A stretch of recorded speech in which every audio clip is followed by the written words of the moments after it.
Stop sleeping, man. Stop sleeping on your boy. I want some rest. Are we having fun yet? I'm not gonna lie, man. Some of you guys are straight up sleeping on Joe Wieskamp. I've been pretty high on Joe Wieskamp ever since I've watched him play in the G League, because overall, I've loved him when paired with Josh Primo. They have played so well together when they're out there together, and I think that he's one player that we're not really paying attention to, and rightfully so, man. We got a lot of players on the team that just kind of overshadow him, to be honest with you, whether it be Devin Vassell or trying to figure out what's going on with Lonnie or Keldon, obviously DeJounte Murray. But overall, man, I think he's one of those players that we have not paid a lot of attention to, but he's truly, and I mean truly, one of my favorites. And I'm gonna just talk about him briefly and tell you what do I think about your boy Joe Wieskamp. So overall, first and foremost, I love the way that he approached the game. Okay, he never does too much. Every single time that I see him on the court, he's never trying to prove himself in any type of way to the point where it's like, oh, I gotta do more to show out for the coaches. No, for the most part, what I've seen is him make pretty solid decisions, shoot very well for the most part. Okay, for the most, and we'll talk about that in a minute. For the most part, but overall, he knows what his limitations are, but he knows how good of a caliber player he can potentially be, and he plays within his own parameters. He doesn't go too far. He doesn't go over and beyond to try to show his worth. And I know that seems like something that's really small. It's like, obviously pro players should play within, you know, what they're capable of doing, but there are a lot of players that come into the NBA, especially in the position that he's in and how late he was in the draft, where they want to prove that they belong there, but he doesn't really have to. He goes out there, he does his job to the best of his ability, and his job is a very good sharpshooter, and in my humble opinion, good decision maker. So I like him overall in that regard. And there's a couple players that he remind me of in particular, and you might love this, you might hate it, but he definitely reminds me of a little bit of Matt Bonner, where he's not doing too much. He's staying in his spots. He's making the right call. He's letting the thing fly, and he is not afraid to shoot.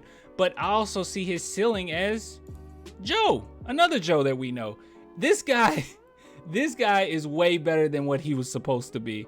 And I could definitely see him going in that direction when it comes to the playmaking, when it comes to the decision making, when it comes to the overall IQ. I could see him going in that direction. Now, defensive wise, he's okay. All right, he's not the best defender, but he's doing everything he can. So I really like that about him. And if he can be even like 10%, I won't go that far. Let's not go that far.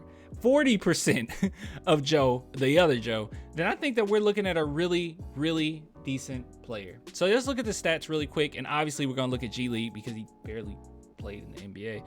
But G League wise, yeah, it's pretty decent stats, man. When you're looking at field goals made, 6.2, and then field goal attempts, 14.2. Now, obviously, the G League is more of a highlight league in which you're gonna get a lot of opportunity to let it fly. But overall, I mean, this is a pretty good start for a guy, especially who came so late in the draft. But 16.2 points. You got 32% from three. Not great, especially when you're a sharpshooter, but dude, he's letting it fly about 8 times a game. I mean, he is not afraid to shoot. Assists 2.3, and that's where that little bit of playmaking that I saw comes from. Rebounding 3.9, and where I see from the steals is it's 1.6, and that looks like a really good number.